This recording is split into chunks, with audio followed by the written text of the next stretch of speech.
Bueno, buenos días con todas y todas. Un gusto que nos acompañen, un gusto tenerles aquí en esta serie de webinarios que estamos organizando, como ustedes saben, como parte de la oferta de las maestrías virtuales y particularmente de la de urbanismo.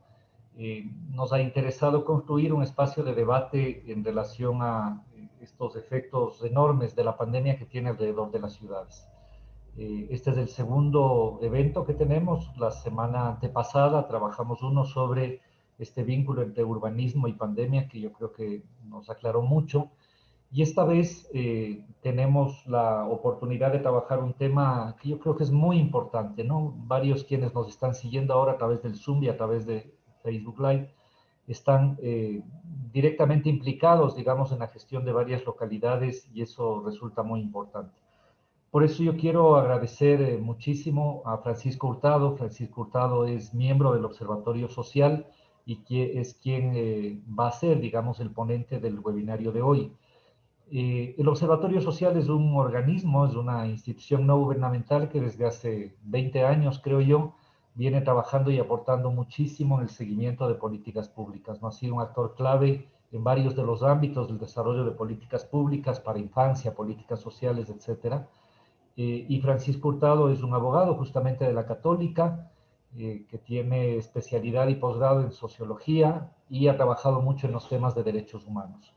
Le hemos pedido a Francisco que básicamente aborde un tema, digamos, que no es menor, ¿no es cierto?, que es fundamental y es entender un poquito las claves del comportamiento espacial del COVID.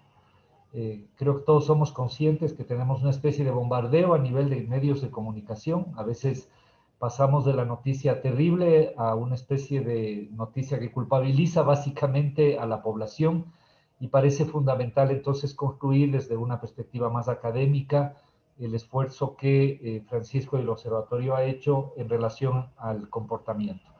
Como en todos los casos anteriores, el formato que vamos a tener, vamos a escuchar a Francisco en una primera parte de la presentación y en una segunda, la idea sería que podamos abrir un debate, ¿no? Como ustedes saben, el webinario, la idea es que tenga una hora, un poquito más de duración, que sea muy concreto. Este es un material tremendamente útil. Así que agradeciéndote muchísimo, Francisco, realmente te damos la bienvenida y te escuchamos con mucho interés y con mucha atención. Bienvenido.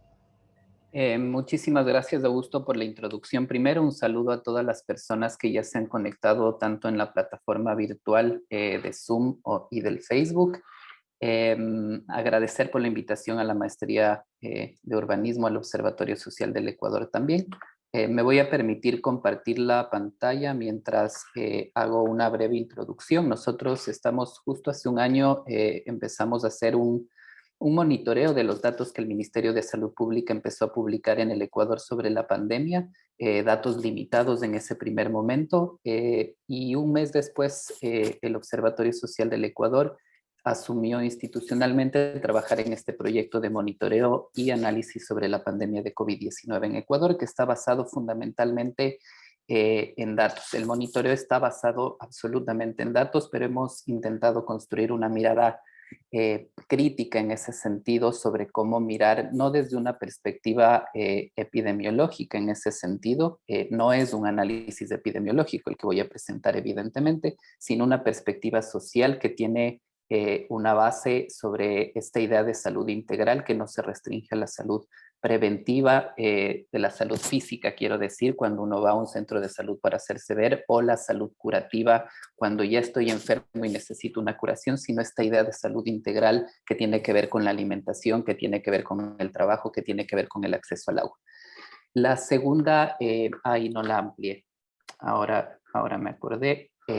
La segunda cuestión que quería referir y me voy a permitir leer es esta idea, es una cita casi textual, he sintetizado un poco. A la clase dominante le interesa que la sociedad crea que la causa principal del colapso fue algo natural e intratable: Dios, el clima, el descarnado salvajismo de un virus.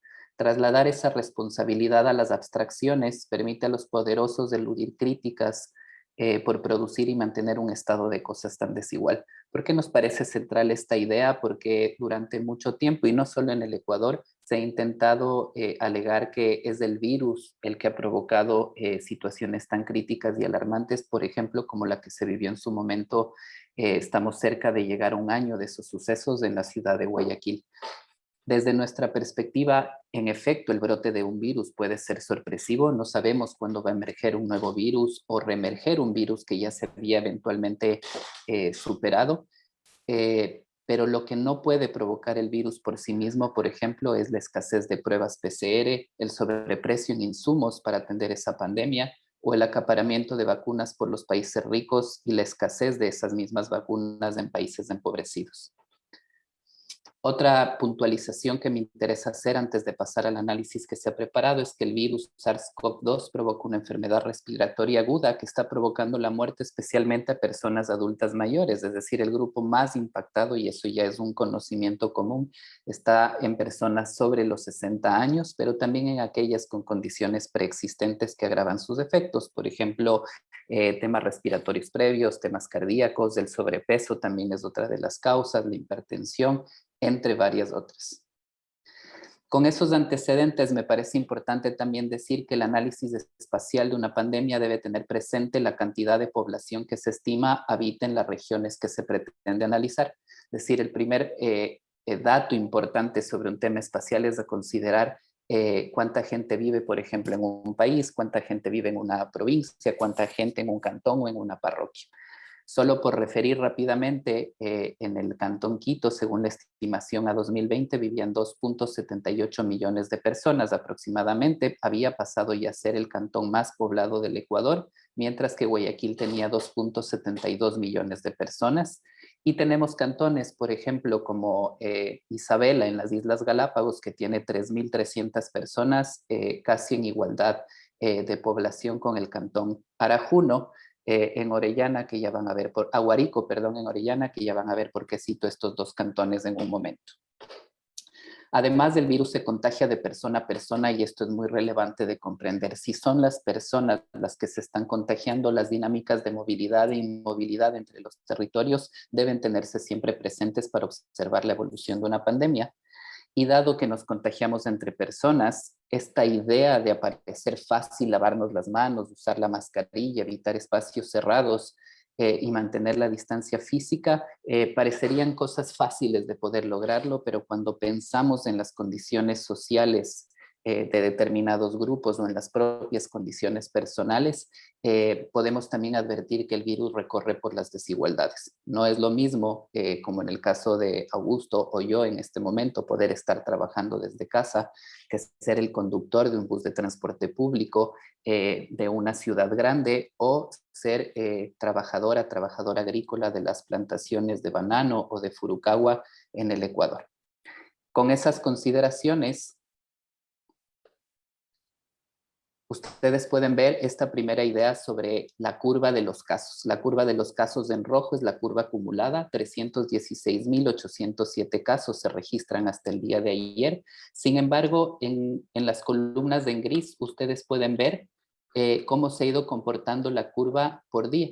Desde el 13 de marzo del 2020 hasta el día de ayer, 24 de marzo del 2021.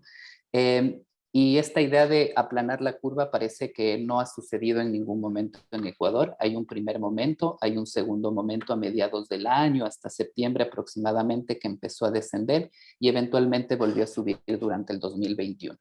Pero este es lo que usualmente se nos da como datos en el Ecuador y esta ha sido la versión oficial del gobierno, el dato usual que la mayoría de medios de comunicación comunica. Y eventualmente la referencia solo a las ciudades de Quito, Guayaquil o a las provincias de Pichincha y Guayas. Como ustedes pueden ver en la lámina, esta curva inferior está armada ya por semana epidemiológica, es decir, por los casos que se registran en una semana, y adicionalmente están previstos de acuerdo a la fecha de inicio de síntomas. Si ustedes pueden ver la semana 7 epidemiológica, corresponde el primer caso, el único caso que se registró oficialmente por el Estado, no quiero decir que no había más casos en ese momento, corresponde al 15 de febrero del 2020 del año anterior, que fue confirmado luego el 29 de febrero, y ustedes pueden nuevamente ver este primer incremento de casos, luego una subida mucho más amplia de casi 15 semanas entre, como les decía, julio y septiembre, y finalmente un tercer movimiento con 16.540 personas confirmadas de haber fallecido por COVID. Confirmadas por una prueba PCR, 11.720 y 4.820 que se sospecha porque tenían síntomas asociados a COVID, pero sin una prueba PCR. Ahora bien, después de esta versión oficial también hay que tener en cuenta varias cosas que hemos consistentemente verificado durante este año de monitoreo. Ecuador realiza muy pocas pruebas PCR a la población. Es el último país en Sudamérica cuando se compara con la población, y lo vamos a ver más adelante, en realizar pruebas PCR a la población. Adicionalmente, esta toma de pruebas y análisis de pruebas PCR es totalmente inequitativo en las provincias, y lo vamos a ver más adelante. El propio ministerio ha afirmado durante 12 meses, 13 meses de pandemia que solo realizaba pruebas PCR a casos que presentaban síntomas, personas que iban a atenderse y eventualmente a sus contactos para intentar verificar quiénes tienen COVID. Por lo tanto, los casos asintomáticos no son parte de una estrategia de pruebas PCR, y por otra parte tampoco se conoce con claridad a nivel nacional por los distintos territorios la estrategia de testeo de pruebas rápidas. Las pruebas rápidas no son diagnósticas. Otro dato relevante, y este es un punto importante tener en cuenta, es que las pruebas que se analizan están en un promedio del 30%, es decir, durante toda la pandemia, 3 de cada 10 personas que se han hecho una prueba PCR han dado positivo al virus. El otro gran inconveniente es la opacidad de la información. El trabajo que ustedes están viendo se sostiene en trabajo de digitación manual. Hemos automatizado algunos procesos para hacer análisis de datos, pero básicamente se sostiene en digitación de datos porque el Estado no ha garantizado acceso libre y abierto diario a la base de datos completa de COVID en Ecuador, y eso es un grave problema de acceso a la información pública. Y finalmente, recordar que somos uno de los 4 primeros países con el exceso de mortalidad más alto en el mundo cuando comparamos con la población. Dicho esto, la primera perspectiva crítica que quiero mostrar en términos nacionales sobre la evolución de la pandemia es que el colapso del sistema de salud pública registrado en la provincia de Guayas y en otras de la costa en marzo, abril y hasta mediados de mayo del año anterior no fue registrado como casos diagnósticos en el Ministerio de Salud Pública, y por eso la necesidad de pensar en esta curva. No es una estimación, no es un modelaje, solo recordar que aquí hay una posible curva de casos de COVID no diagnosticados que provocaron tanta mortandad como lo vamos a ver más adelante. Y solo a partir de eso podemos entender esta segunda ola de COVID y esta tercera ola de COVID, como ya las vimos, que sucedieron en junio y septiembre, y luego en diciembre. Ya lo he insistido varias veces. Y aquí tenemos el dato más significativo en términos de impactos, porque esta es la base de datos del registro civil, que con la presión que hubo en el año anterior de la presión nacional e internacional, el gobierno decidió hacer pública y actualizar casi de manera inmediata las defunciones en el Ecuador. Esto casi no sucede. Los registros de defunciones salen 6, 7 meses después de que se cierra un año, pero nosotros podemos ver esta evolución. Esta línea de color negro que está en la parte baja, casi recta, es el promedio histórico de defunciones entre 2015 y 2019. Y así más o menos se comporta la tasa de mortalidad en los últimos años en Ecuador, una curva que tiene un ascenso muy, muy leve. Es 2.5 a 4.5% el exceso de fallecidos que se registra, el aumento de fallecidos que se registra para el siguiente año, cuando hemos analizado 2015 a 2019. Pero esta es la curva del exceso de fallecidos. Yo no sé si todas las habían visto. La curva de exceso de fallecidos, de personas que están falleciendo. Toda esta área es personas que han fallecido durante la pandemia en exceso. No todas por COVID, eso es importante tener en cuenta, pero sí a partir del brote de COVID-19 en Ecuador. El 4 de abril del 2020 fallecieron 1.130 personas en un solo día, y aquí aparece esta línea en verde como dato icónico que recordamos con otro momento crítico que vivió el Ecuador: 798 muertos por el 16 de abril del 2016, el terremoto en la costa ecuatoriana. ¿Por qué es importante tener en cuenta esto? Porque estamos ahorita, en este preciso momento, mientras estamos afrontando esta crisis del plan de vacunación, más la crisis económica y social. Perdón, se me ha pasado la ola. Este es 2020, el exceso de fallecidos; 2021, el exceso de personas fallecidas. Estamos por sobre 250 personas diarias. Y este pico que se registró en 35 días significaron 25.166 personas fallecidas en poco más de un mes en el Ecuador. Una tercera forma de pensar en la pandemia es la siguiente: ¿cuántas pruebas se toman por día? ¿Cuánta gente se hace una prueba PCR para ver si tiene COVID? ¿Cuántas pruebas se analizan por día? ¿Y cuántas están resultando positivas? Si ustedes ven en esta zona, que son los primeros 3 meses de la pandemia el año anterior, se hacían muy pocas pruebas PCR, confirmando esto que les estoy diciendo sobre los casos que no se registraron de contagio de COVID en ese momento, pero la positividad tenía datos elevados. Es decir, la mayoría de pruebas PCR que se estaban haciendo estaban dando por sobre el 50%, como ustedes pueden ver con el dato de acá. Luego parece que empieza a descender paulatinamente. Eso hubiera sido un buen síntoma porque había más capacidad de testeo y la positividad parece ir bajando, ¿no es cierto? Sin embargo, llegamos a diciembre. Recuerden que es todo el momento en que se libera casi todas las restricciones ya, se recupera la movilidad, y nuevamente la positividad empieza a crecer durante todo el 21, acompañado de un aumento en la capacidad de testeo que también explica en parte el acelere en los casos acumulados que hemos visto, pero sobre todo por la positividad. El día de ayer, en efecto, se ha registrado 40.3% de pruebas positivas, y como ustedes pueden ver, este pico de 40% no se tenía sino en fechas de septiembre. ¿Qué más es importante decir ahí? El promedio de positividad, ya he dicho, era 30%, el promedio que se ve en esta línea. El promedio de pruebas que se realizan por día es de 3.000 pruebas diarias, pese a que el gobierno en abril del año anterior dijo que iban a hacer hasta 6.000 pruebas diarias, y se analizan por día 2.891 pruebas diarias, más un número de pruebas sin resultado que en los últimos 4 meses se ha mantenido en el mismo valor, 50.000 pruebas alrededor, que todavía no tienen resultado y que son usualmente pruebas que se incorporan en las últimas semanas.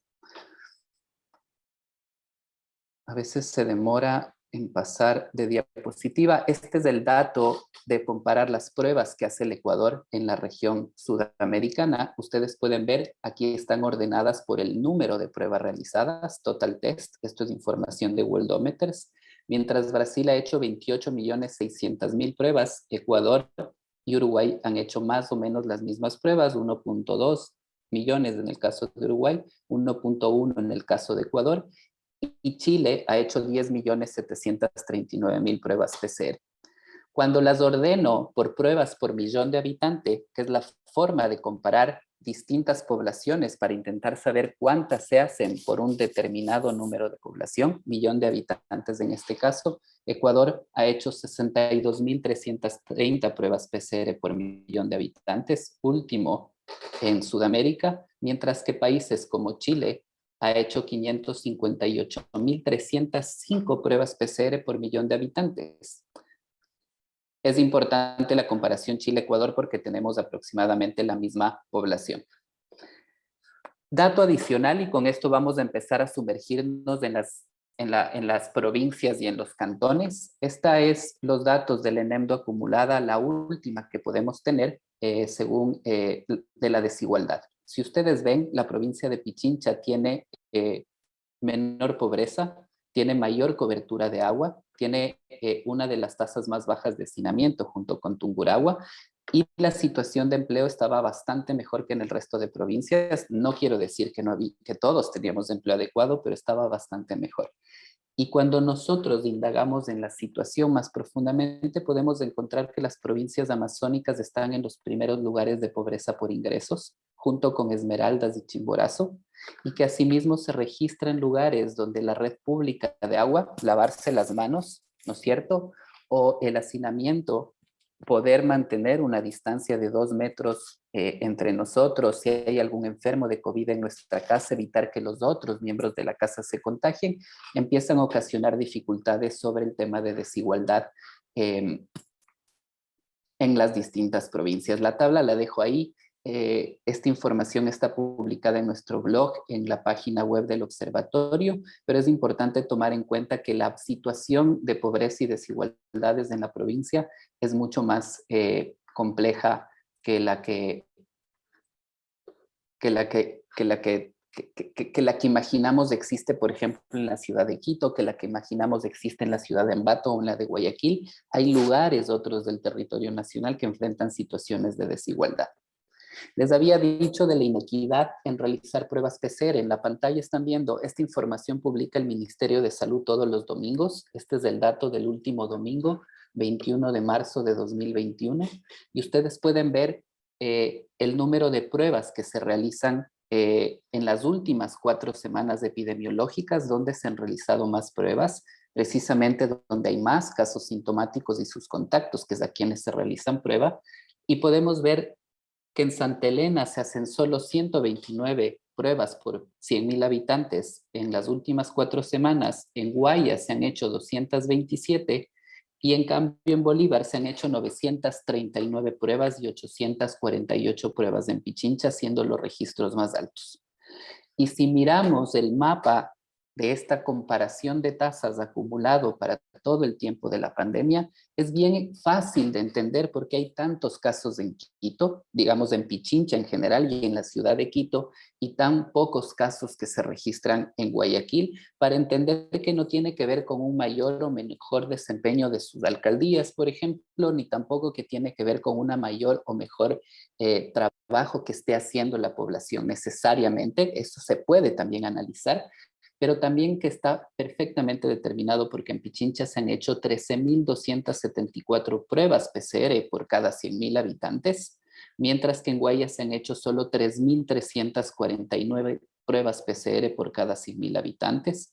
Un lugar como Morona, Santiago, tiene 10.331 y tal vez no se ha visto porque es muy chiquito y está siempre separado del territorio. Galápagos es el lugar donde más pruebas PCR por cada 100.000 habitantes se ha hecho, 35.467 pruebas. ¿Qué tiempo tengo todavía, Augusto? ¿Me puedes ayudar, por favor? Estás muy bien, Francisco. Estás muy bien. Sí, yo creo que tenemos tranquilamente unos 10 minutos. Perfecto.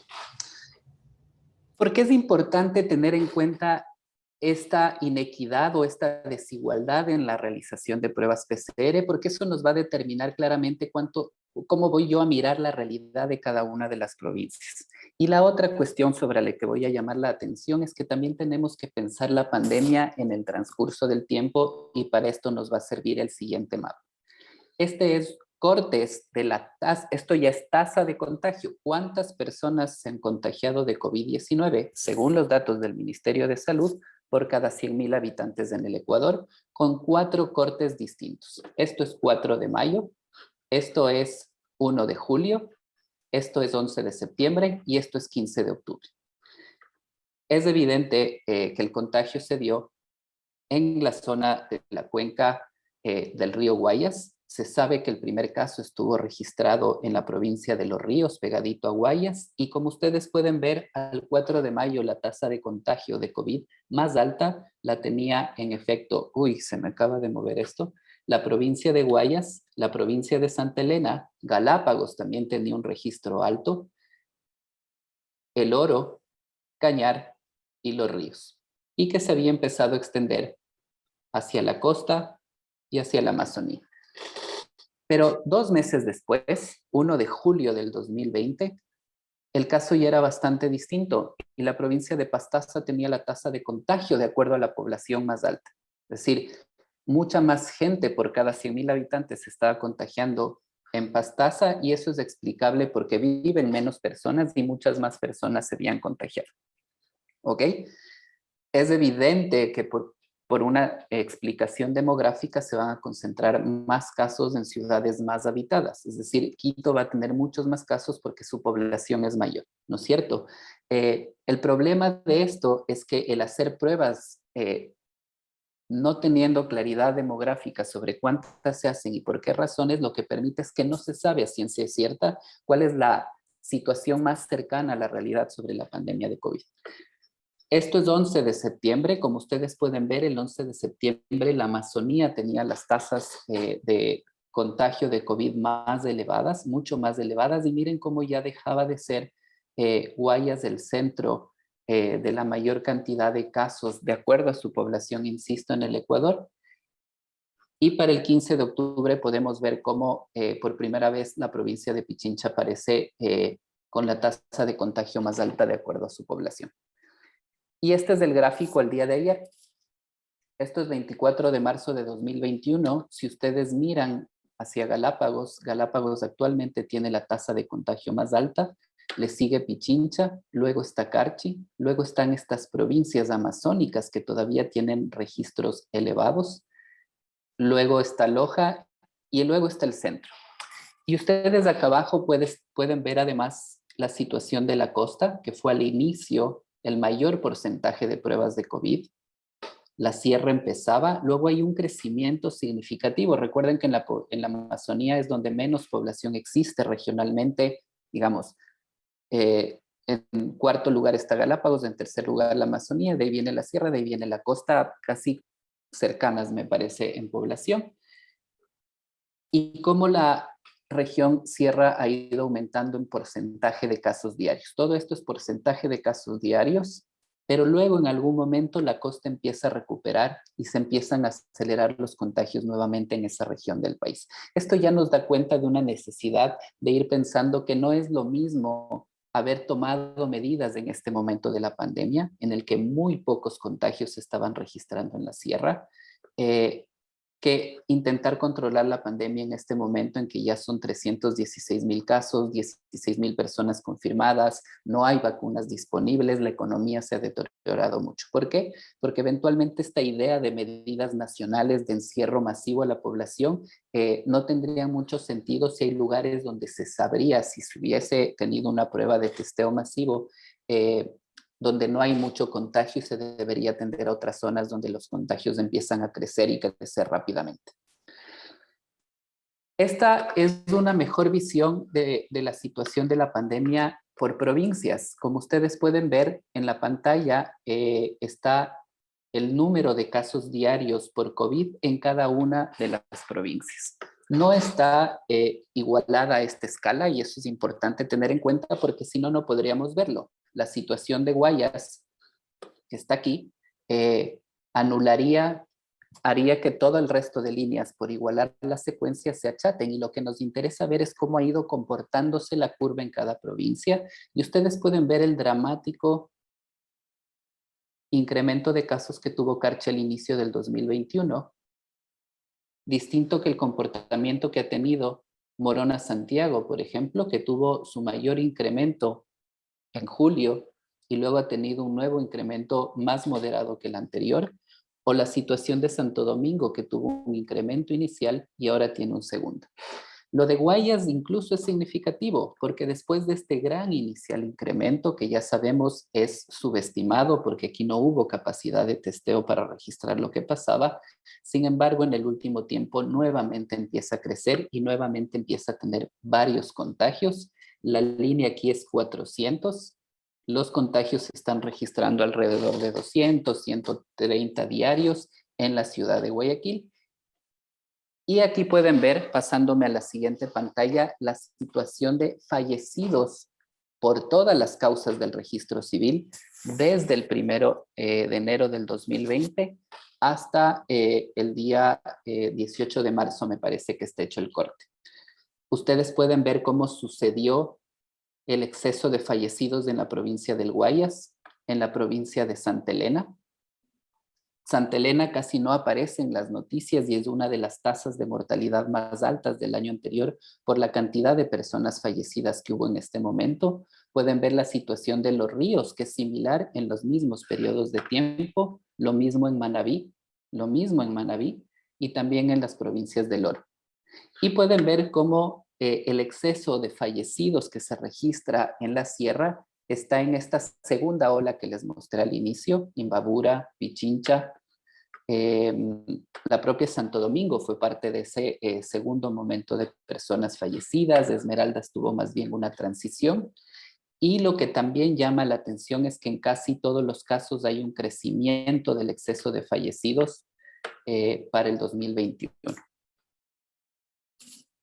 Aquí solo hago un zoom y porque me parece importante salirnos del relato de hemos alcanzado 16,000 personas fallecidas por COVID. Esa es la cifra oficial que reconoce el Estado sobre personas muertas por COVID-19 en el Ecuador.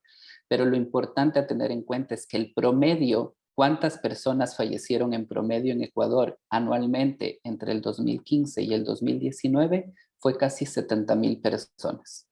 Solo en el 2020 en Ecuador murieron 114,883 personas hasta el último corte que realizamos de la base de datos del registro civil, porque siguen subiendo unas actas rezagadas del año anterior, aunque no ha incrementado ya significativamente esta cifra. Si yo hago la resta entre el promedio histórico sin tomar en cuenta cuál hubiese sido el porcentaje de crecimiento, es solo para tener una idea de cuánto es la diferencia entre el promedio histórico y el 2020, el exceso de personas fallecidas fue de 45,541 y la tasa de exceso de esas personas por 100,000 habitantes fue 260 personas por cada 100,000 habitantes fallecieron en exceso durante la pandemia en Ecuador. Y la cosa no está tan bien en 2021. 23,375 personas han fallecido y unas 8,109 sería el exceso del promedio histórico registrado en 2015-2019 para esta fecha, 18 de marzo del 2021, y su tasa de exceso es de 46,3. Esto, dicho así, ya es bastante significativo porque el duelo en Ecuador es colectivo y es bastante grande. Es decir, alrededor de 50,000 personas habrían fallecido durante la pandemia, muertes que no eran previsibles sin la existencia de esta pandemia, pero especialmente sin la gestión, digamos, provocado en muy buena parte por la gestión del gobierno actual. El Financial Times, un medio inglés, es uno de los medios que está analizando el exceso de mortalidad. Me parece que Our World in Data también lo está haciendo actualmente, pero ustedes pueden ver en la gráfica las curvas de exceso de fallecidos y el porcentaje que eso representa respecto de lo que se esperaba. Y aquí hay que llamar la atención sobre algo. Latinoamérica es una de las regiones más desiguales del mundo y Perú precisamente, miren la curva de exceso de fallecidos de Perú a febrero 14, hay un exceso del 97% respecto a lo esperado. Bolivia, su curva que es un pico muy pronunciado, muy ancho en la parte baja, tiene el 72% respecto de lo esperado. Ecuador tiene el 69% respecto de lo esperado. México tiene el 52% con esta curva. Armenia es otro país. Brasil, pese a que tiene una gran cantidad de personas fallecidas y un manejo deficiente de la pandemia, su exceso de fallecidos por ahora, según las cifras que ha dado el Estado brasilero, es del 23% de lo esperado, aunque el número es proporcionalmente, digamos, en cantidades muy grande. Voy acercándome al fin de la presentación con esta necesidad. Lastimosamente, para pensar la ciudad y la pandemia, el mejor dato que podríamos tener es de la situación por cantones, pero el único dato público monitoreable diariamente sobre la pandemia de COVID es los casos confirmados de COVID que suceden para los 221 cantones del Ecuador. Sin embargo, cuando hago el mismo corte temporal que hice para las provincias, uno puede ver con mayor claridad por dónde recorrió el virus de COVID o por dónde se fue moviendo. Ustedes pueden ver, adicional a la cuenca del río Guayas, este cantón en rojo es el cantón San Borondón, pero tenemos todo el cantón Guayaquil pegadito, con una tasa de contagio muy elevada, pero también tenemos esta ruta en el sur del Ecuador que conecta el puerto Bolívar en Machala, atraviesa por Loja y llega hasta la zona de Zamora, por donde empieza a subir la troncal amazónica hasta Hualaquiza, y también tenemos esta otra zona que es Baños Puyo. Si ustedes miran, esta fecha es 4 de mayo, esta fecha es 1 de julio, si ustedes miran cómo empieza a recorrer, se empieza a apagar esta zona que estaba en rojo y tenemos el avance por la costa hacia la zona de Manabí, el norte de Manabí y Esmeraldas, pero sobre todo el crecimiento por las dos entradas amazónicas, la entrada al Puyo, la entrada a Zamora, eventualmente también por la entrada que está pendiente, digamos que conecta Cuenca con el PAN y con Hualaquiza. Estas tres entradas luego provocan esta situación. Recuerden que la actividad extractiva en el Ecuador no fue suspendida. El petróleo se suspendió por la rotura del oleoducto, pero no fue suspendida la actividad extractiva en general, y tampoco las actividades madereras o ganaderas, ni la movilidad hacia zonas como la del Yasuní. Este es del cantón Aguarico, uno de los cantones con la tasa de contagio más alta de acuerdo a la población, donde viven los pueblos Taguer y Taromenane. Sigue siendo uno de los cantones más elevados, y vamos a ver la situación al día de hoy. Como ustedes pueden ver, el cantón Isabela y el cantón Aguarico son los cantones más altos. Su población es de más o menos 3.300 personas, pero ya el 10% de su población se contagió de COVID. El 10% de su población. La tasa de contagio de Pichincha está en 3.576 personas por cada 100.000 habitantes. Es un contagio alto, pero lo significativo de toda esta mirada es que si yo partiera por mirar este mapa, eventualmente diría qué bien se maneja la pandemia en la costa del Ecuador, qué mal se está manejando la pandemia en Quito, en Puyo, qué mal se está manejando en las fronteras. Recapitulando, es bien importante, y voy a cerrar hasta aquí esta presentación para dar tiempo a las preguntas y poder profundizar. Analizar la evolución de la pandemia de COVID exigiría no solo a las autoridades que han hecho un deficiente manejo, pero también a la sociedad exigirlo, a los medios de comunicación incorporarlo, tener un relato distinto de lo que realmente está pasando. Actualmente, el 3 de cada 10 pruebas salen positivas. Si el Estado ecuatoriano hiciera una estrategia más amplia de testeo a la población, de pruebas PCR sobre lo que está pasando, tendríamos a lo mejor mejores datos para decir cuáles son los lugares donde más contagio hay, donde más gente está expuesta, y asimismo el Estado podría tomar mejores medidas de contención, medidas que no solo deben restringirse a medidas de confinamiento, de encierro. Hay medidas sociales que tienen que ser, que debieron ser, que no fueron tomadas en cuenta, que no han sido tomadas en cuenta, porque la gente también necesita resolver un dilema grave, y con esto cierro mi presentación, el difícil dilema de quedarse en casa o tener que salir de ella para sobrevivir, para obtener ingresos, para poder alimentarse y demás. Los datos de COVID-19 Ecuador los actualizamos todos los días de lunes a viernes en el nivel nacional y provincial, y los datos cantonales y decesos del registro civil semanalmente. Creo que en el tiempo les agradezco por la atención. Espero haber estado en el tiempo. Excelente, Francisco. Muchísimas gracias. Realmente ha sido una presentación muy valiosa, muy esclarecedora, y creo que muy útil para la discusión que está planteada. Tenemos unos pocos minutitos. Yo quisiera pedir a los compañeros y compañeras que están asistiendo que se sientan en libertad de poder intervenir. Tenemos unos minutos, digamos, para hacer una discusión.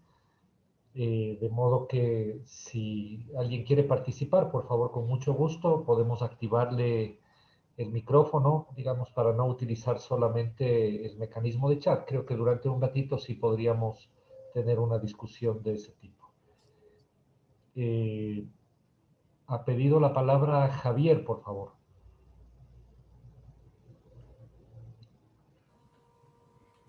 Hola, ¿se me escucha? Sí, Y Javier. perfecto. Hola, ¿qué tal? Bueno, en primer lugar, gracias por la presentación, ha sido bien interesante. A mí me asalta alguna duda. En el último mapa que estabas mostrando cantonal, ¿no? De la situación actual, sí que es verdad que hasta qué punto, es un poco lo que comentabas, ¿no? Pero hasta qué punto tiene tanta credibilidad este mapa, porque uno ve este mapa y puede pensar, chuta, efectivamente parece que en Guayaquil han hecho una gestión correcta de la pandemia, ¿no? En contraposición en este caso con Pichincha, quizá o con Loja, ¿no? Con algunos cantones que parece que están en una situación más delicada. Entonces, me salta la duda hasta qué punto, digamos, la deficiencia en el seguimiento desde el gobierno, ¿no? De casos PCR nos permite tener un análisis tan riguroso, ¿no? Digamos, hasta qué punto podemos utilizar estos casos para sacar algunas conclusiones, ¿no? Digamos, no sé qué opinas, hasta cuál es el margen de maniobra que se tiene desde fuera del gobierno, en este caso el observatorio social, porque depende mucho de cómo ha sido la gestión del seguimiento de casos de contagio. Y en ese sentido, pues es evidente que ha habido una deficiencia muy grande desde el gobierno y por lo tanto digamos, las conclusiones o ciertas evaluaciones, monitoreo que se pueda realizar está muy limitado. Y, y también la necesidad, entiendo, de cruzar estos datos de contagios con otros determinantes sociales para comprender mucho mejor la realidad, ¿no? En ese sentido, no sé si desde el Observatorio Social están haciendo un trabajo, es decir, de cruzar estos datos de seguimiento de la pandemia con determinantes sociales de diversa índole, si han hecho algún trabajo más en profundidad o si hay una ausencia en general en el país de laboratorios, observatorios que realicen esa tarea. Solamente esas dos preguntas. Muchas gracias, Javier. Eh, Francisco, tal vez de una vez, digamos, topar esto, hay luego otra inquietud más en relación ya como a la agenda urbana, ¿no? A las Ujú. planificaciones, pero tal vez esta que es una mirada más general de aspectos más globales, metodológicos y de política, tal vez tú podrías, por favor, contestar. Sí, por el tiempo que tengo, hubiese sido posible meternos a mirar determinantes sociales por cada provincia, pero lo que es importante primero señalar, voy a partir por ahí para luego responder la primera parte de tu pregunta. Lo que nosotros hicimos en un primer momento, y yo he puesto en el chat uno de el enlace al blog donde están artículos de análisis. En efecto, los determinantes sociales disponibles que tenemos en el Ecuador son previo a la pandemia, y lo que nos permitió hacer en los primeros análisis iniciales sobre educación y salud es mostrar cómo estuvo el Ecuador cuando llegó la COVID y por dónde recorrió. Eh, Mi intención ha sido mostrar cómo precisamente la zona amazónica, que registra los determinantes sociales de mayor pobreza por ingresos, junto con Chimborazo y junto con Esmeraldas, que registra mayores problemas que la sierra en términos de cobertura de agua potable, por ejemplo, el tema de pobreza por ingresos, el tema de pobreza por necesidades básicas, ayuda a entender un dato que es bien importante tener en cuenta y que lo decía en mi presentación, es que el gobierno ha hecho pruebas PCR a los casos que han presentado síntomas y a sus contactos. Es decir, es evidente que no podemos afirmar que el mapa que estamos viendo es la situación real que enfrenta el Ecuador en estos momentos de la pandemia de COVID. Por eso hubiera sido errado, y esa ha sido la intención de esta lectura, partir por este mapa para pensarnos en la ciudad, en las ciudades del Ecuador durante la pandemia y lo que ocurra después si la vacunación llega a ser en algún momento efectiva como para bajar la cantidad de hospitalizaciones y tener otro tipo de medidas distintas a las que hemos debido tener durante todo este tiempo. Perdón que casi se me apaga la compu. Entonces, Hay una falencia del Estado ecuatoriano y creo que es importante precisar sobre una de las mayores desmantelamientos, uno de los efectos sobre el desmantelamiento del Estado que ha provocado el gobierno actual es el desmantelamiento del Sistema Nacional de Estadísticas. No se han actualizado datos estadísticos como el número de camas disponibles en todo el país, el número del personal de la salud en todo el país, que nos permita precisamente empezar a incorporar una serie de variables que nos permitirían analizar de mejor forma la pandemia. Lo que nosotros hemos producido son 3 artículos, uno sobre educación, cómo estaba el tema educativo previo al brote de COVID-19, y otros 2 que tienen que ver sobre cómo estaba el sistema de salud previo a la pandemia, que había pasado con su primer nivel de atención. Ese es un trabajo producido por Margarita Velasco, primordialmente, directora ejecutiva del Observatorio Social. Y el segundo tiene que ver ya con un análisis geográfico de la desigualdad sobre el sistema de salud. No me ha sido posible meter tanta información, me parecía que era como sobrecargar la idea. Tus 2 preguntas son pertinentes en ese sentido porque permite decir, si hacemos un ejercicio crítico a través de los pocos datos, nos permite exigir más al Estado. Y voy a añadir algo más. A mí me parece que también es deliberado la opacidad y la falta de acceso de la información, porque el mejor efecto que puede conseguir un gobierno neoliberal es lo que decía al inicio. Es bien fácil responsabilizarle al virus maligno de todos los efectos que la gestión de la pandemia está provocando. Es bien fácil provocar que la gente se pierda interés de los datos entre varias personas, no solo el observatorio monitorea la pandemia, hay otras personas, hay tuiteros que constantemente están produciendo datos de la pandemia, por ejemplo, Carlos Oporto, que son trabajos que hemos venido sosteniendo con la intención de que no se pierda una discusión que es relevante. Cierro con esto tu pregunta diciendo que hay una coartada del neoliberalismo que es bastante hábil, que es desmantelar el Estado, que funcione mal, que ya nos sirva para rápidamente legitimar que eso es el sector privado el que debe asumir y que lo va a hacer bien. Y es bastante irónico que sea el sector privado el que esté involucrado en los escándalos ahora actualmente con las vacunas y que ya estuvo involucrado con los sobreprecios y demás escándalos de corrupción que se generaron durante la emergencia sanitaria. Muchas gracias, Francisco. Tenemos 2 preguntas más. Le voy a dar el paso a Ana Valeria. Ana Valeria, por favor, puedes intervenir. Y de una vez, digamos, te planteo alguna inquietud que ha planteado también otro de los compañeros, ¿no? Ana Valeria, comencemos contigo. Muchas gracias, Augusto. Francisco, muchas gracias. Felicitaciones por el trabajo y sobre todo por la transparencia de la información. Una inquietud que a mí me surgía es si el COE nacional, los COEs provinciales y los cantonales disponen de esta información, porque me llamó la atención esto que tú decías, ¿no? Quizá un cuestionamiento de si las medidas que se tomaron inicialmente en la pandemia o ya en las olas, en estas 3 olas prácticamente que se ha dado, fueron las más adecuadas, ¿no? Que ha habido una afectación como bastante seria en todos los sentidos, o sea, en lo social, en lo económico, en cómo han ido afrontando las decisiones las autoridades, y parecería como que no contaran con información. O sea, a veces creo que a la ciudadanía nos queda la inquietud de si las decisiones se están tomando un poco al tanteo, porque no van acorde con la realidad que estamos viviendo los ciudadanos, ¿no? Y sobre todo este tanteo en las resoluciones que se van a tomar a un futuro, porque muchos están considerando de que ya la vacuna va a recuperar todo, o sea, se va a pasar la pandemia, la crisis económica y todo, y no es así. O sea, es importante como pensar en una estrategia basada en una información territorial que permita afrontar esto de una mejor manera. No sé si esta información la disponen los COEs.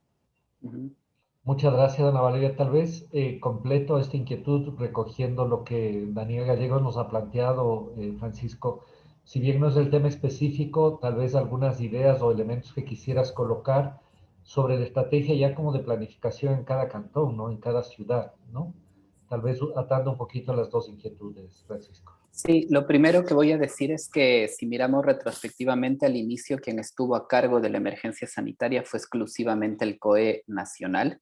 Eso es como un dato importante. Recuerden que lo primero que se hace después de la confirmación del primer caso de COVID el 29 de febrero fue pasar inmediatamente a estas medidas de confinamiento draconianas. En ese sentido, el estado de excepción, el toque de queda llegó a ser de hasta 15 horas diarias en todo el país. Y voy a contar lo siguiente por un dato fundamental. El COE tomó medidas nacionales con poca capacidad de testeo, con un primer nivel de atención debilitado, y eventualmente podemos detenernos a pensar si en algún momento fue la medida más adecuada mantener a la población 15 horas confinadas con policías y militares cuidando la situación, por una razón fundamental. El primer caso con síntomas, que no quiere decir que sea el primer caso de COVID-19 en Ecuador, pudo haber sido previo, pudo haber sido, no sé si días o semanas previo, fue el 15 de febrero del 2020 y el carnaval sucedió con normalidad, vamos a decir, esta palabra que se ha vuelto muy común, digamos, sucedió cual si no hubiese pandemia ni una situación emergente entre el 24 y el 25 de febrero, y solo hasta el 29 de febrero se confirmó el primer caso. ¿Cuántas personas se movieron en ese feriado en el Ecuador? No podemos determinarlo, no lo vamos a saber. El COE cantonal tomó medidas y durante mucho tiempo fue la única institución que manejaba información sobre la situación de la pandemia, con las limitaciones que ya hemos visto que tenían en ese momento. La segunda cuestión, cuando nosotros decimos COE cantonal, tendríamos que trabajar y pensar cómo, pensando en la pregunta que hace Daniel Gallegos, ¿no es cierto? Deberíamos preguntarnos qué significa un COE cantonal en la ciudad de Quito, qué significa ese COE cantonal en la ciudad de Guayaquil, qué significa ese COE cantonal en Aguarico, qué significa ese COE cantonal en el cantón El Pangui. ¿Por qué esto es importante? Porque si, digamos, cuáles son las capacidades y los recursos que esos COEs cuentan para asumir la emergencia sanitaria cuando, por ejemplo, hay temas de competencia que están atribuidos al gobierno nacional. Y aquí me salto, digamos, ya fuera del análisis de la pandemia, en cualquier situación. Digamos, hoy es una pandemia de COVID-19, pero estos riesgos inesperados que podrían ser hasta sorpresivos, usualmente lo que tienen son a ciudades, a COEs, que no tienen la capacidad y los recursos para atender una emergencia, ¿no es cierto? El sistema de salud es una responsabilidad nacional, los centros de atención de salud, los médicos del barrio, todo el sistema epidemiológico es nacional, y entonces, ¿qué capacidad hubiesen tenido los cantones si es que en un primer momento se les decía, ok, COEs cantonales tomen las medidas que ustedes consideren porque hay que enfrentar? La tercera cuestión, esta información que yo les presento es el análisis crítico de la información disponible que nos da el Estado diariamente. Ellos tienen la base de datos completa, el Ministerio de Salud tiene una página y que si quieren mientras les voy comentando y mientras se siguen recibiendo otras respuestas, me voy a permitir buscarla y mostrarles una página de la Dirección Nacional de Epidemiología que a uno le permite ver el dato hasta en la parroquia. Yo puedo ver cuántos casos y cuántas personas fallecidas hay en una parroquia, pero esta página no se actualiza diariamente. Hubo un ruido ahí. No se actualiza diariamente por una parte y por otra parte no es descargable. Yo no puedo obtener la base de datos para que un COE cantonal diga el ejercicio que sí lo hace o que tiene capacidad de hacer la ciudad de Quito, ¿no es cierto? Tantos casos en tantas parroquias, tanto ha crecido en las 2 últimas semanas ahí tal.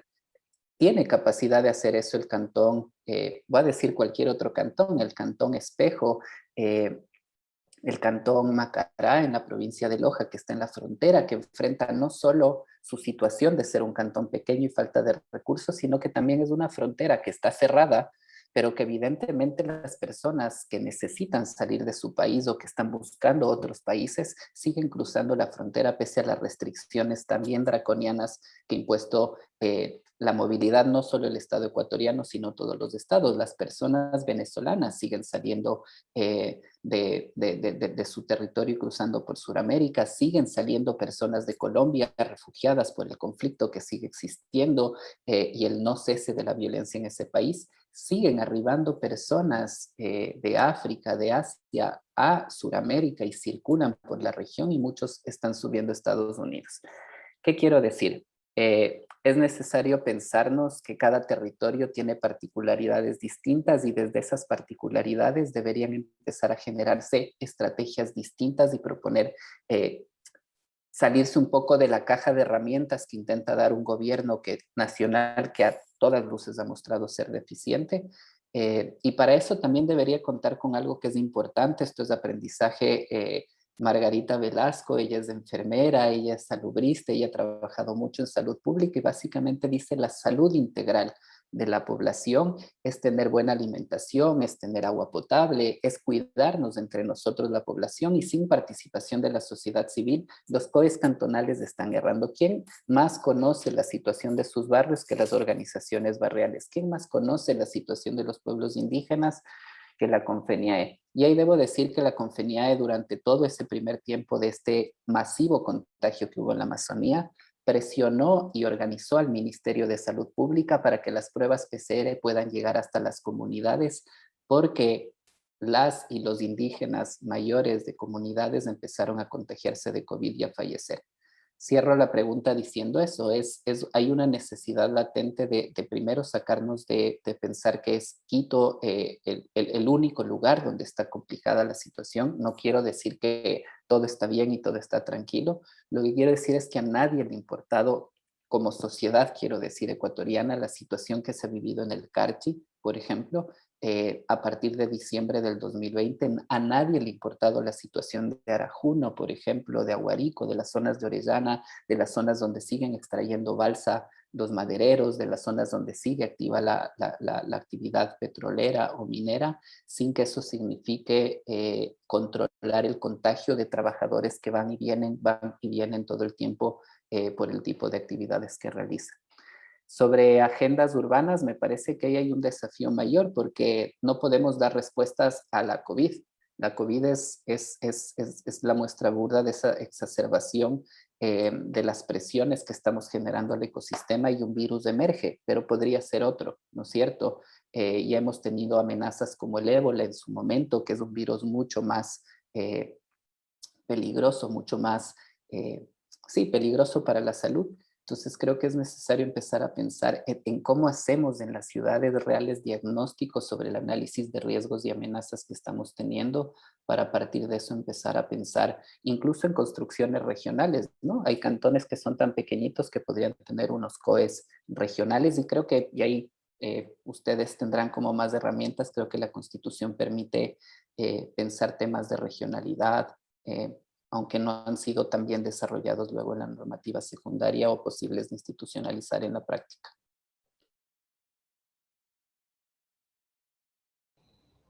Muchas gracias, Francisco.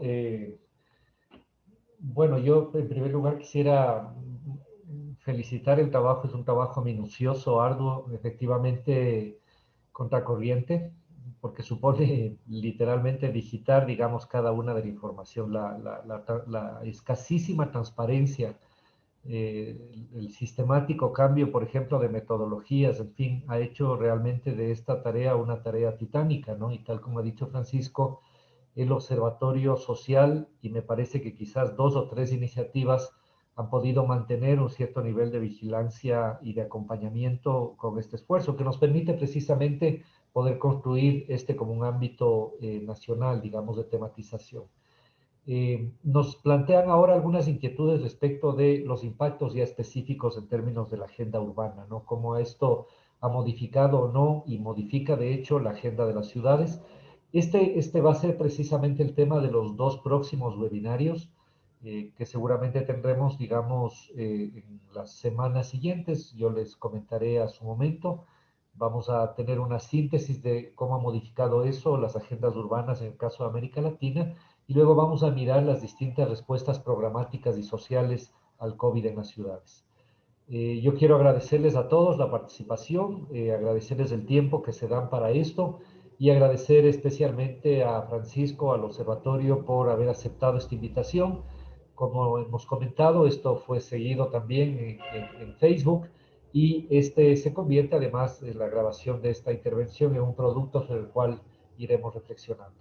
Muchísimas gracias a todos y todas y que tengan una muy buena tarde. Muchas gracias, Francisco, que pasen muy bien. Gracias, Augusto, y un saludo a todas las personas. Muchas gracias por la atención.